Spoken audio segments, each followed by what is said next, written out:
in that group, that's where I saw a lot of nasty things, things that I thought I could never have been born to see.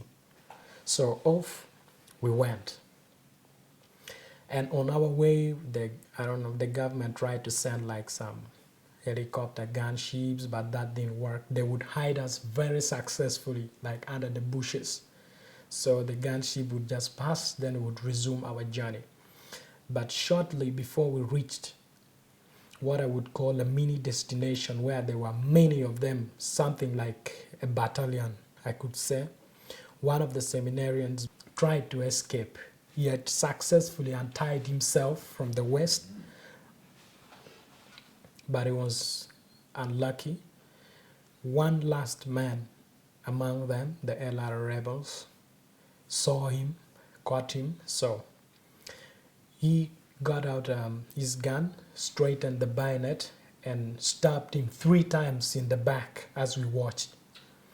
Personally, I thought he was already dead, but he was still surviving but bleeding. So he ordered him to keep moving. So he kept moving while bleeding and in pain, just right in front of me, and we could see all that. But that was something we could do nothing about it.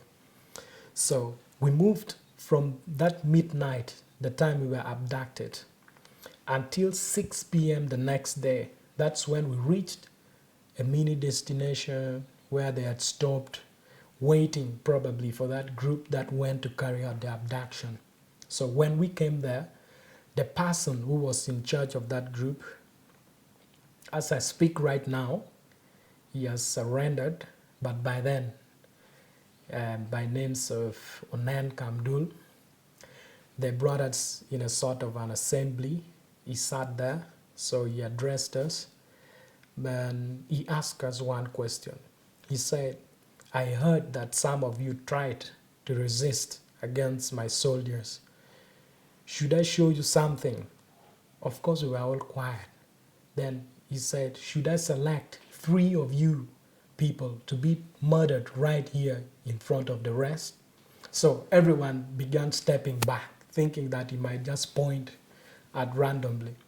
Then one of the child soldiers, who was his escort, was asking him that if that choice is made, they should make him the one to act on us, to show to us how things are done there. But thank God that was never actualized. From the very day of your abduction, just like they addressed us there, they tell us to consider ourselves already soldiers of the Lord's Resistance Army from day one. Other processes will only come in to make us more rooted in the system.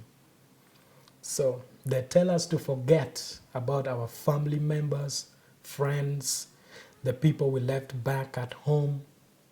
We should look at them as our fathers, mothers, friends, brothers. Actually, that we should look at them as their original family members.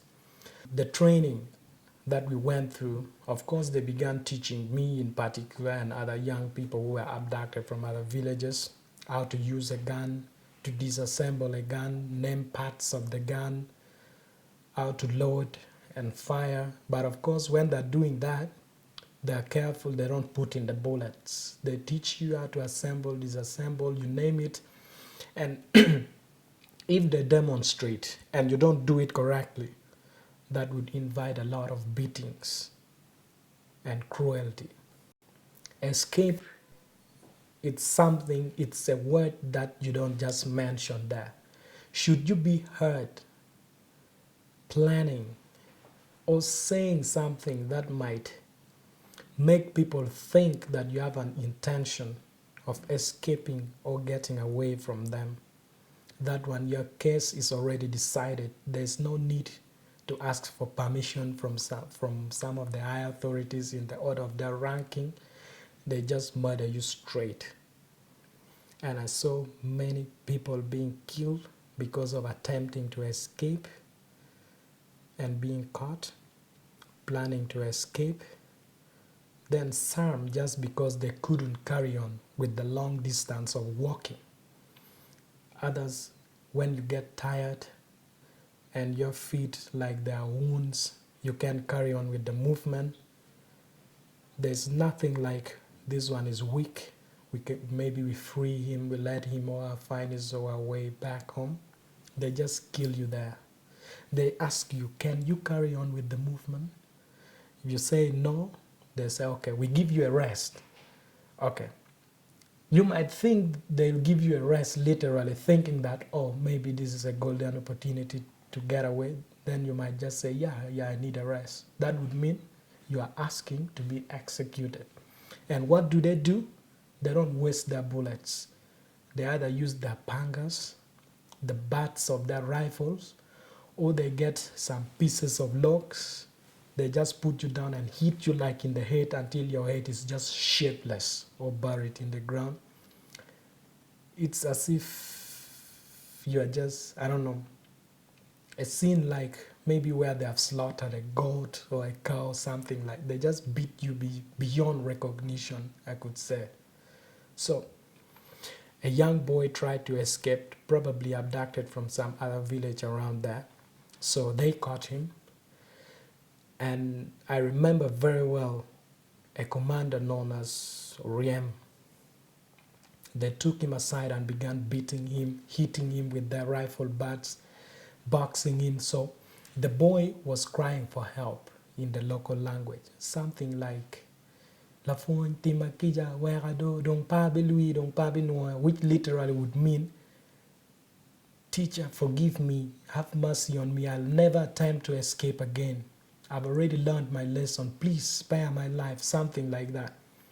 So out of curiosity, I was seated somewhere under a tree, so I wanted to see with my own eyes what was really taking place.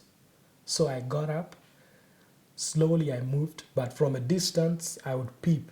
I would see them hitting him endlessly with their rifle butts, kicking him, giving him blows, up to a point where he finally kept quiet. I couldn't hear his cries of pain.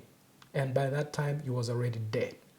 So, seeing what happened, I rushed back and I joined some of my brother seminarians. We were seated under a tree just in the bush, like 6 of us. So, this commander comes back, named Riem, the one who headed the whole ordeal. So he sat there sweating profusely, cleaning his sweat.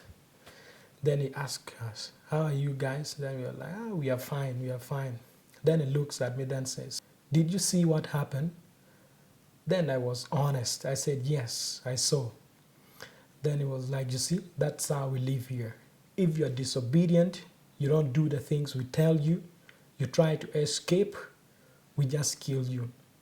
Then one other thing he said that really got me thinking was, you see, we only forgot. Actually, it should have been you people to kill that young boy.